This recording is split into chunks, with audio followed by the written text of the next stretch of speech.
Ceyhun, bir gözümüz ağlayır, bir gözümüz gülür. Offside verilişinin eksklüziv buraxılışında bugün Avrokuboklarda klublarımızın çıxışlarından danışacağıq. Xoş gəlmisən, necəsən? Xoş gördük, yaxşıyam. Həyat da belədir də. Bəzən gülürsən, bəzən ağlayırsan, eniş olur, yoxuş olur. Hər dəfə yol hamar olmur, bəzən büdrüyürsən, amma yıxılanda da ayağa qalxıb davam etmək lazımdır.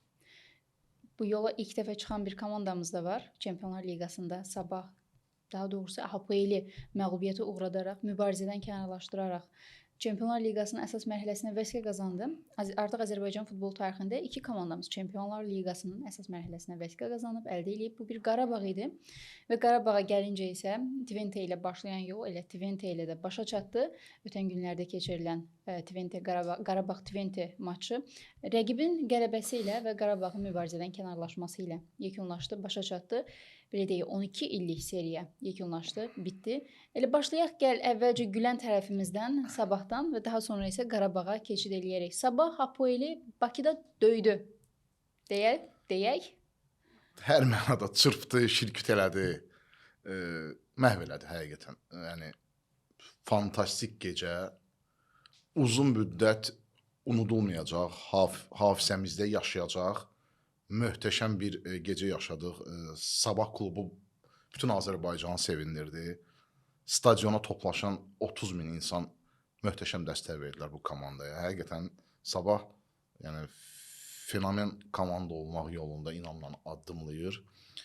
Çempion Liqasında ilk dəfə çıxış eləyir və ilk cəhdəcə, debüt mövsümündəcə 4 mərhələ keçib Cəmi 9 il əvvəl yaranan bir klubdur. Avropa Çempionlar Liqasında iştirak edən ən gənc komandadır. Tarix yazdıqca yazır. Yəni 9 il əvvəl yaranan klub, yəni ikinci sinif uşağı birdən-birə elə bir sanki yaxşı oxuduğuna görə Wunderkind olaraq universitetə qəbul oldu. Həqiqətən mükəmməl bir nəticədir. Başlayaq azarkeşlərimizdən. Çox böyük bir əhsən düşür azarkeşlərimizə. Azərbaycan xalqı, Azərbaycan futbol sevəri Sabahı bağrına bastı. Sabahı əzizlədi, Sabahı öpdü, Sabahı özünə doğma bildi. Niyə görə? Çünki Sabah ötən mövsüm Azərbaycan çempionatında sərgilədiyi mükəmməl oyunla, baxımlı futbolu ilə tərəfli-tərəfsiz hər kəsin rəğbətini qazanmışdı və bu mövsüm Çempionlar Liqasının liqa mərhələsinə düşməklə təsadüfən yox, elə öz biləyinin gücü ilə, haqqı ilə ötən mövsüm Azərbaycanda çempion olmasını göstərdi bizim hamımıza. Ceyhun, sən stadionda şərhçi idin. Diktor. Bəli, diktor idin. Səsini eşidirdik və mən də tribunada azarkeş sektorunda öz doğmalarımla, əzizlərimlə maçı izləməyə getmişdim və həqiqətən də sənin hər bir sözünə qatılıram azarkeşlərlə bağlı olan məsələdə ki, azarkeşlər həqiqətən də oyun üçün, oyunu izləmək üçün gəlmişlər. Bəli, maçdan əvvəl bəzi əyləncəli fanzonada bəzi əyləncəli oyunlar vardı. Bir çox azarkeş iştirak eləyirdi. Bunun əyləncə tərəfi, lakin maç ciddiyyəti ilə azarkeşlər həqiqətən də oyunu izləməyə, Sabahı izləməyə gəlmişlər və deyərdim ki, Sabahın bəzən belə deyək, əsəbləri tarıma çəkdiyi, aşağıdan yuxarıya doğru gedən bir hisslər yaşadıq və azarkeşlər buna rəğmən yenə də komandanı dəstəkləməyə davam elədilər. Deyərdim ki, möhtəşəm bir ab-hava var idi. Sabahın elədiyi çılğınlıq idi. Ancaq çılğın komanda, ancaq dəlisov, dəli futbolçulardan təşkil olmuş komanda insanı bir oyun ərzində bu qədər ölüb dirildə bilərdi. Yəni oyun ərzində sayısı hesabsız gol epizodlarından yaralanmırdı Sabah. Qapı tiri var idi, qapı dirəyi var idi. Hapoelin qapıçısını mütləq biz qeyd etməliyik ki, yəni həqiqətən kaş elə bizim klublarında belə bir qapıçısı olaydı. Möhtəşəm qapıçı idi. Neçə dəfə İsrail təmsilçisini qoldan xilas etdi. Elə Sabahın özünə elə bir qapıçı arzulamaq olarmı? Çünki maçdakı buraxılan qollar Stas Pokatilovun səhvi olaraq qiymətləndirildi ki, hər ikisində də özü itirdi. Bəli, biz baxsaq görərik ki, bir qapıçı komandanı necə yüksəldə bilər Hapoelin qapıçısının timsalında və bir qapıçı da necə komandasını çox pis vəziyyətdə qoya bilər. Bizim qapıçı Stas Pokatilov hər iki qolu həqiqətən də hədiyyə elədi. Birinci qolda ümumiyyətlə durduğu yerdə rahat pası verə bilmədi komanda yoldaşına Lepinitsaya. İkincidə də rəqibin standart vəziyyəti zamanı topu tutdu. Bizim futbolçular irəli şığıdılar. Mikels irəli gedir. baxmırdı, görmürdü Mikels Pokaçlovu. Sən qapıçısansa sən tələsməməlisən. Ötürmə verdiyin futbolçu hazır olmalıdır. Mikels topu qəbul etməyə hazır idi. Heç ümumiyyətlə topun ona ötürüləcəyini həmin anda görmədi və rəqib də dərhal çox ağıllı şəkildə aşırma zərbə ilə qolu vurdu. Ümumiyyətlə biz baxsaq, Sabah oyun ərzində 2 dəfə geriyə düşdü. Və səfərdə də axı bir top fərqlə uduzmuşdu. Yəni 2 dəfə ümumi hesabda 2 top fərqlə geri düşdü və bunu aradan qaldırdı. Bu çox böyük xarakterdən xəbər verir. Komandanın qələbə ruhundan, əzmindən, inamından.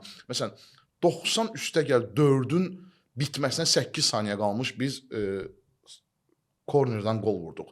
Ümumiyyətlə son 2 dəqiqə 90 pluslarda bizim azarkeşlər mən elə bildim ki, Bakıda bir 6 bal yarım, 7 bal Richter şkalası ilə zərzərədir. Stadionu bizimkilər titrətdilər və İsraillər sanki orada biraz mandıraja düşdülər. Onlar canına qorxu sala bildi.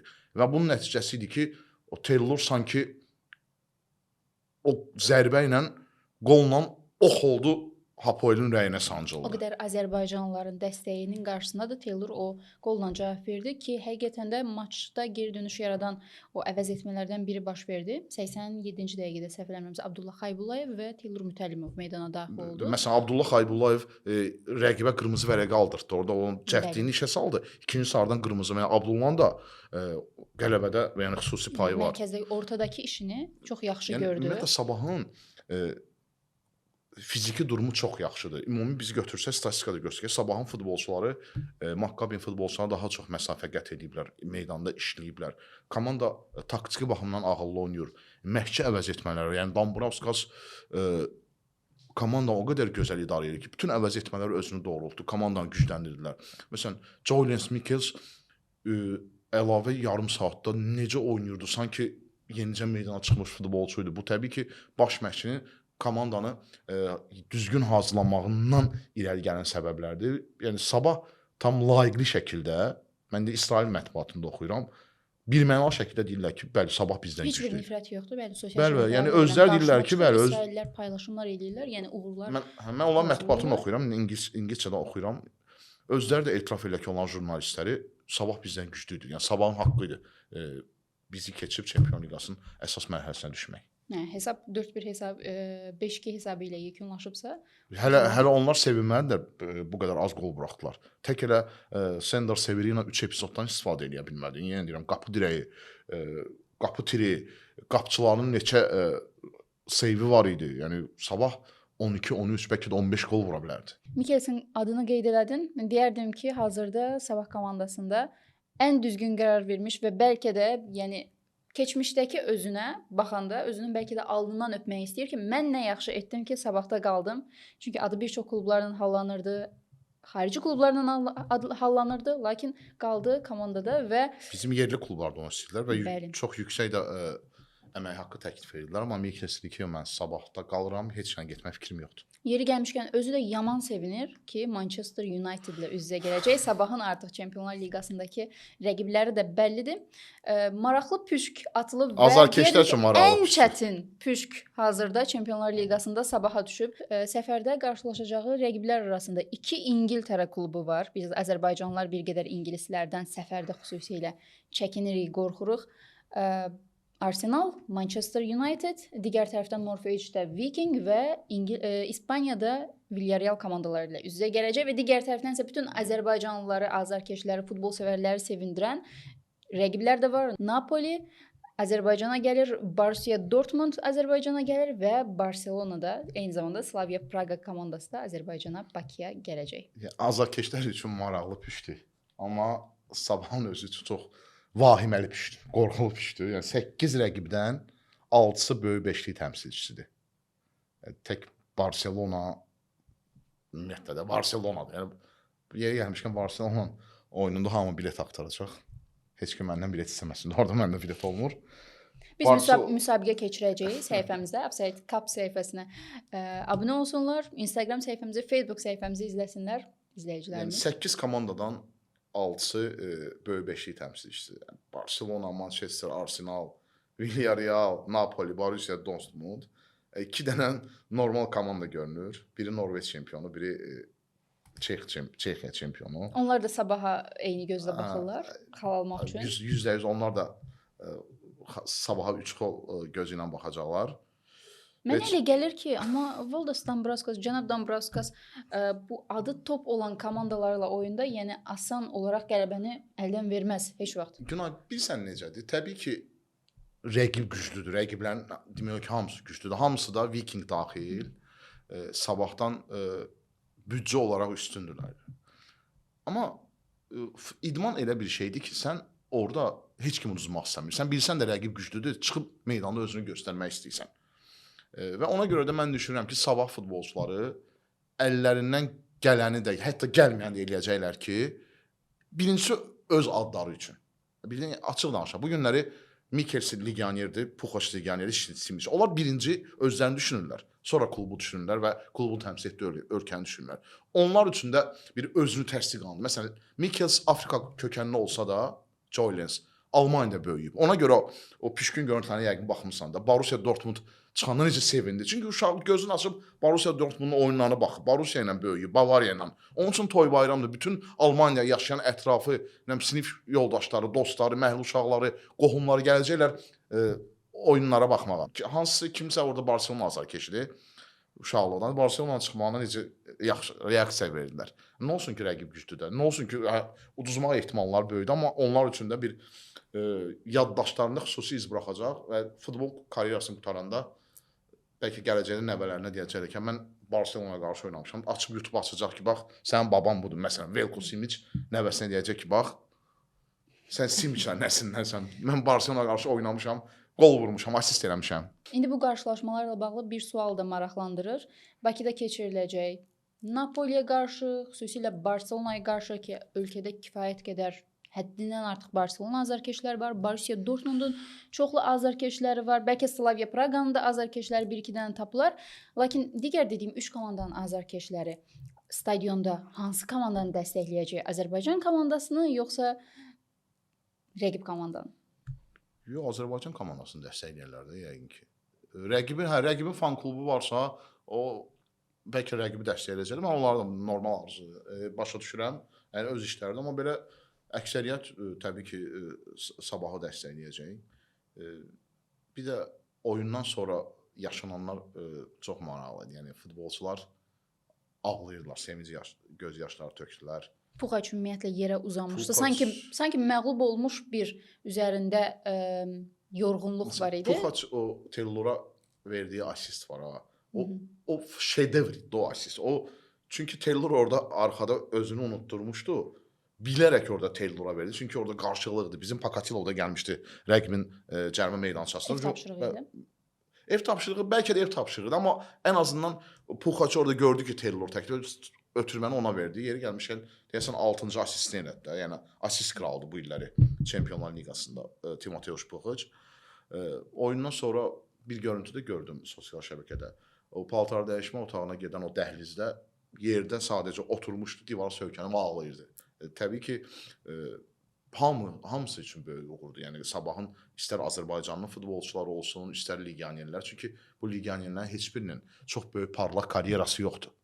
Puxaç düzdür. Avro 2024-də 2 il qabaq olmuşdu Polşa millisinin heyətində, amma aparıcı futbolçu olmuyor. Məsələn, Sabaha hardan gəlib? 2-ci Bundesliqadan, Union Berlindən gəlib. Simic özü, məsələn, Crvena Zvezdada cavanlıqda oynayıb, daha sonra bəlkə də öz ölkəsində o dəyəri görməyib. Yəni, İsveçrədə oynayıb, Mariborda oynayıb, Kiprdə oynayıb, müxtəlif ölkələrdə oynayıb, gəlib buradan Çempionlar Liqasına gedir.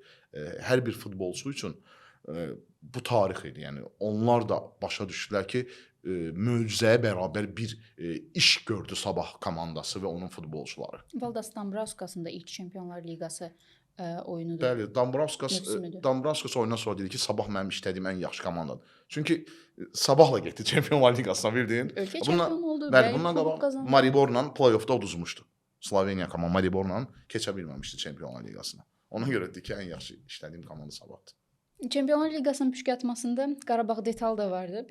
Bir qədər eşitdik və kədərləndik. İndi yenidən geri baxanda daha çox da kədərlənirik. Unutmadılar. Qarabağın adını da çəkdilər ki, ötən mövsüm Çempionlar Liqasında play-off mərhələsinə də irəliləyərək necə bir tarix yazdı, tarix imza atdı. Tarixində ikinci dəfə əsas mərhələyə vəsqə qazandı Çempionlar Liqasına. Təəssüf ki, Konfrans Liqasının play-offunda mübarizəni dayandırdı. Səfərdə Twente-ni 1-0 hesabı ilə məğlubiyyətə uğratmışdı. Cavab qarşılaşması isə Twente-nin 4-1 hesablı qələbəsi ilə yekunlaşdı. Ümumilikdə 4-2 hesablı üstünlüklə Twente mərhələni adlayan tərəf oldu. 12 il əvvəl hər şey başlamışdı və 12 ildən sonra yekunlaşdı elə Twente ilə. İlk oyun səfərdəki oyundan əla nəticə qazanmışdı Qarabağ. Yəni qalib gəldi və biz gözləyirdik ki, o hesabına verdiyi üstünlüklə Qarabağ mərhələni keçər. Birinci də qolu vurdu. Hər şey qaydasında gedirdi. Hər şey qaydasında gedirdi. Ancaq son dəqiqələrdə Twente-nin qolları gəldi. Xüsusən 90 plusda sonra 2 dəqiqə qalmış vurulan qol müdafiədə. Halbuki biz həmin vaxtı 5 müdafiəçi ilə oynayırdıq.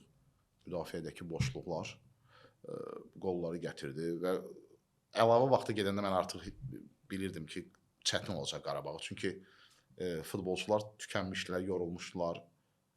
Əvəz etmək üçün çox da əlinin altında material yox idi. Xüsusən hücuma meyilli futbolçu yox idi meydana buraxmağa. Və bilirdim ki, artıq Qarabağ məğlubiyyətə məhkumdur. Təəssüf, sadəcə məyusluq yaşayırıq. Olmadı. Niyə olmadı?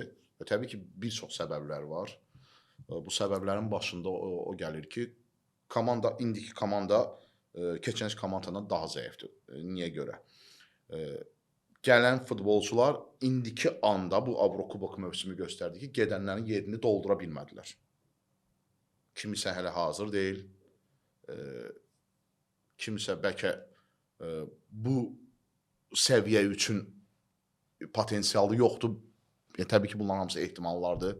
Zədələr çox mane oldu Qarabağa. Əslində Qarabağ çox transfer edib. 8 transfer eləmişdi. Dünənlərdə ikisini açıqladılar. Amma zədələr çox oldu. Yəni bu bəhanə kimi demirəm, amma faktında qalır da. Məsələn, yeni gələnlərin ikisi dərhal zədələndi. Savo oradan, Sefas oradan, Elvin zədələndi. Bu oyunlarda kömək eləmədi. Zubir çox pis vaxta getdi. Məsələn, dünənki maçda Zubirin yeri görünürdü. O tərəfdən bundan əvvəlki oyunda keçən mərhələdə Makreçkis qırmızı almışdı, Niderlanddakı oyunu buraxdı. Belə də məsələn Bəhlulu dünən əslində meydana buraxmamalıdır Qurbanov, amma gördü artıq bədavi tükənib. Çünki Bəhlul aylardır futbol oynamır. Bərpanı yeni bitirib. Amma risk elədi, onu da buraxdı. Belə, yəni uduzdu Qarabağ, çox ağır məğlubiyyət oldu. Əlbəttə ki, qalibi bizdə mühakimə eləmirlər, amma məğlubu asıb kəsirlər. Məğlub yerə yıxıb üstündən keçirlər bizdə. Yəni biraz tənqid olmalıdır Qarabağ. Yəni mən də burada tənqid edirəm. Əlbəttə ki, komanda yaxşı oynamadı. Hardasa məsələn Niderlandda Qurbanov əvəz etmək elədi. 70-də eləmişdi deyəsən, ya da 75-də. Musanı çıxardıb Boltu buraxmışdı. 4 müdafiəçidən 5-i keçmişdilər. Orada məsəl üçün özünü doğrultdu və biz də onun haqqını verdik. Burada o sistem özünü doğrultmadı.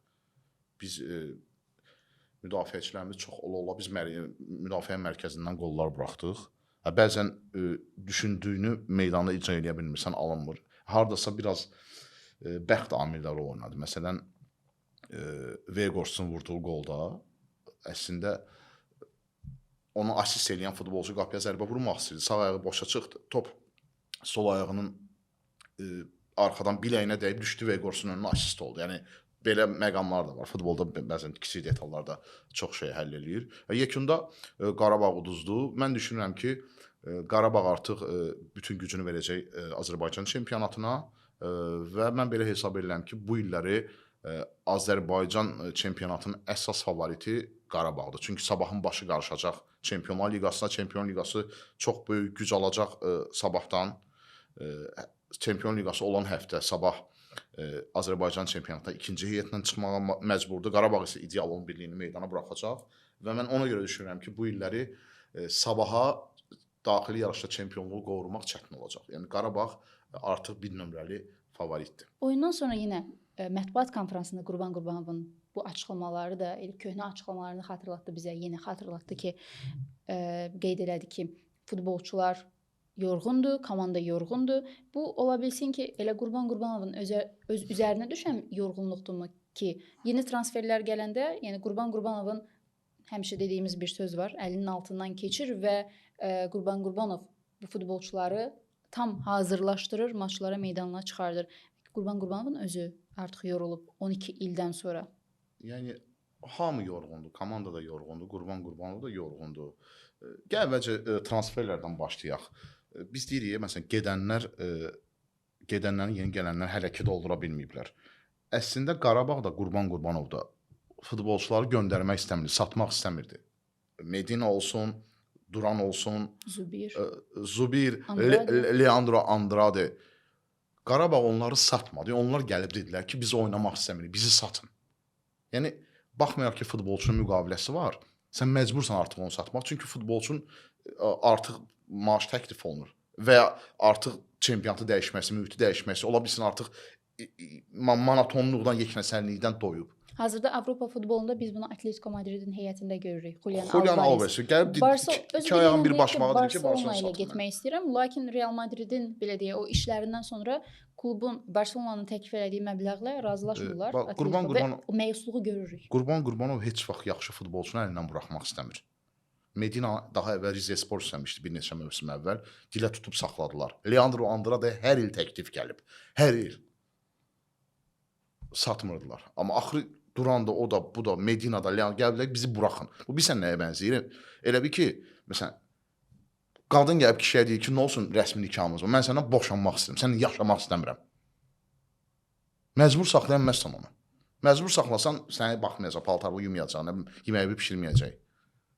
Otağını ayıracaq. Gedib məhkəməyə müraciət edəcək, mediasiya 3 aya, 6 aya səndən olsa boşanacaq. Sən artıq onu məcbur saxlamamalısan. Saxlaya bilməsən, deyirsən, çıx getirsən.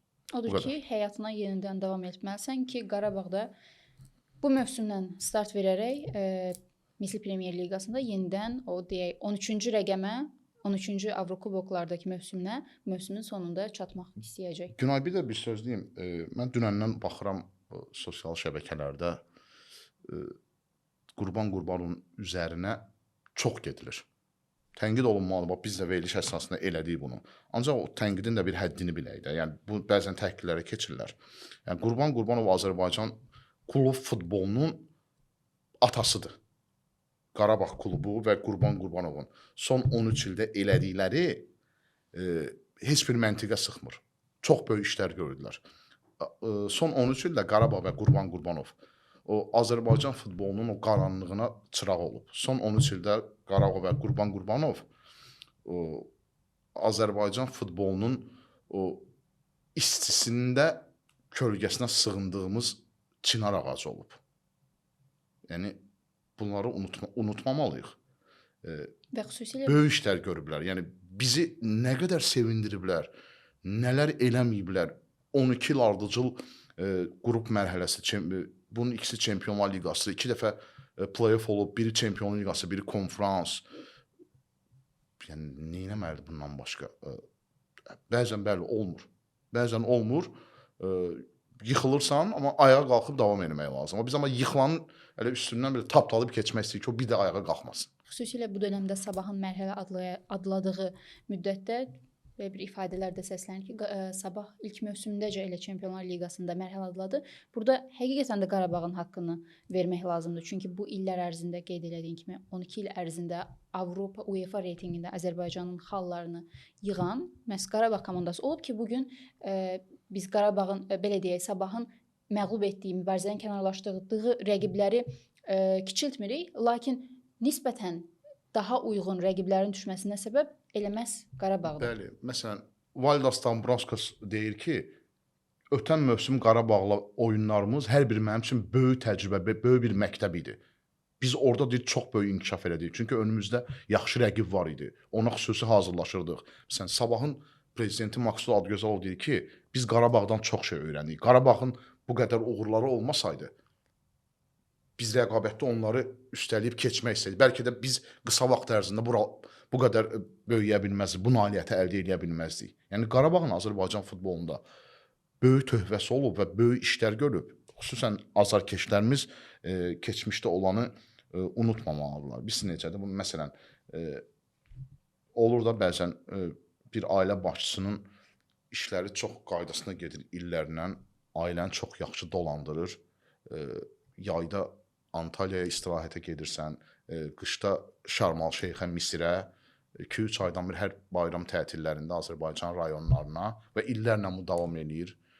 Ən brend dükanlardan paltarlar alır sənə, soyuducunu açanda ağzına qədər dolu olur. Bəzən ola bilər ki, qısa bir müddətdə həmin ailə başçısı işsiz qala bilər, müflis ola bilər, iflas ola bilər, gəlirləri azala bilər. Həmin vaxt anlayışlı olmalıyıq. Ola bilsin bir müddət ət yox, məsələn, toyuq əti yeyə bilərsən, kartof qızartması yeyə bilərsən, göyərtili nəsə belə yeməklər yeyə bilərsən. Amma durum onu sirkələmək ki, yox, mən bunu istəyirəm, onu mənə al. Biraz bəzən səbirli olmaq lazımdır ki, bu artıq vəfa borcudur. Bu insanın keçmişdə elədiklərini heç vaxt unutmamalıyıq. Bir adamdan 10 dəfə gəlib borca pul istəyər, həmişə verər. Bir dəfə sənin nəsə verməyə bilər də, həmin vaxt imkan olmaya bilər. Həmin deməməlisən ki, sən nə pis adamsan və qeyb deməməlisən ki, bu necə adamdır, mənə pul vermədi. Axı sənə 10 dəfə indiyə qədər borc verir və ya sənə 10 dəfə indiyə qədər əl tutub yardım edib. Biz bir mənfi cavaba görə, bir kiçik istəyimizə yox deyilməyinə görə əvvəlki yaxşılıqları unutmamalıyıq, silib atmamalıyıq. Ceyhun, Sabahın Çempionlar Liqasında iştirak eləyib, əsas mərhələyə vəsqə qazanıb, Qarabağın mübarizədən kənarlaşması mənə bir filmdən bir kadrı xatırladır. Məşhur Peaky Blinders serialı. Həmin o serialda baş qəhrəman Thomas Shelby orada belə bir ifadə işlədir. Çox yaxın idik, çox yaxın idim. O sevgini əldə etməyə, xoşbəxt olmağa çox yaxın idim və biz də həqiqətən də çox yaxın idik ki, İki klubumuz 10 ildən sonra Avrokubokların əsas mərhələsində Azərbaycan bayrağını təmsil edəsin. Təəssüf alınmadı. Qismət deyilmiş. Lakin Sabaha uğurlar arzulayırıq və Qarabağda yenidən Avropa meydanlarında görmək istəyirik ki, qayıdıb gəlsinlər, biraz at oynatsınlar. Mən düşünürəm ki, Qarabağ gücünü artıq qoyacaq Azərbaycan çempionatına, yeni transferlər də uyğunlaşacaqlar və gələn mövsüm Qarabağ Avropada yenə də hansısa 3 turnirin birinin liqa mərhələsinə düşəcək. Mən buna çox inanıram. Futbol azarkeşləri isə, izləyicilərimiz, futbol sevərlər isə futbolsuz qalmayacaqlar. Həm sabah Avrokuboklarda Azərbaycanlı azarkeşləri futbolsuz saxlamayacaq. Eyni zamanda Misli Premyer Liqasının oyunları da davam edir. Qarabağı, digər komandalarımızı, Neftçini, Turan Tovuzu, Kəpəzi, eyni zamanda Kəpəzdə bu həftə sonu Gəncədə, Gəncə şəhər stadionunda ilk oyununa çıxır. Qərb derbisi baş tutacaq. Bizi maraqlı qarşılaşmalar gözləyir. Azarkeşlərimiz, izləyicilərimiz futbolsuz qalmasınlar.